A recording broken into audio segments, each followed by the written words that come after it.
कहानी मनुष्य की कीमत। लोहे की दुकान में अपने पिता के साथ काम कर रहे एक बालक ने अचानक ही अपने पिता से पूछा, पिताजी, इस दुनिया में मनुष्य की क्या कीमत होती है? पिताजी एक छोटे से बच्चे से ऐसा गंभीर सवाल सुनकर हैरान रह गए। फिर वे बोले, बेटे, एक मनुष्य की कीमत आंकना बहुत मुश्किल है, वो तो अनमोल है।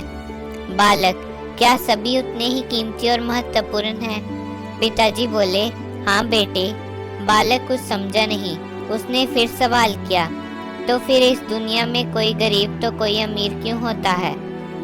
किसी की कम रिस्पेक्ट और किसी की ज्यादा क्यों होती है? सवाल सुनकर पिताजी कुछ देर शांत रहे और फिर बालक से स्टोर रूम में पड़ा एक लोहे का रोड लाने को कहा। रोड लाते ही पिताजी ने पूछा, इसकी क्या कीमत होगी? बालक बोला, 200 रुपए। पिताजी बोले, अगर मैं इसके बहुत से छोटे छोटे कील बना दूं, तो इसकी क्या कीमत हो जाएगी?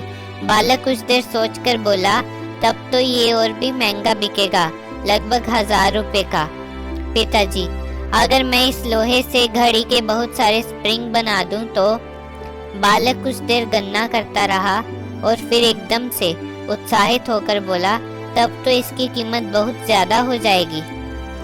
फिर पिताजी उसे समझाते हुए बोले, ठीक इसी तरह मनुष्य की कीमत इसमें नहीं है कि वह अभी क्या है, बल्कि इसमें है कि वो अपने आप को क्या बना सकता है।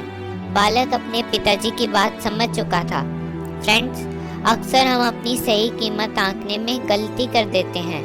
हम अपनी प्रेजेंट स्टेटस को देखकर अपने आप को वैल्यूलेस समझने लगते हैं, लेकिन हम में अथाह शक्ति होती है। हमारा जीवन हमेशा संभावनाओं से भरा होता है। हमारे जीवन में कई बार ऐसी स्थितियां उत्पन्न हो जाती हैं जो कि अच्छी नहीं होती, पर इससे हमारी वैल्यू कम नहीं होती। मनुष्य के रूप में हमारा जन्म इस दुनिया में हुआ है। इसका मतलब है कि हम बहुत स्पेशल हैं। हमें हमेशा अपने आप को इम्प्रूव करते रहना चाहिए और अपनी सही कीमत प्राप्त करने की दिशा में आगे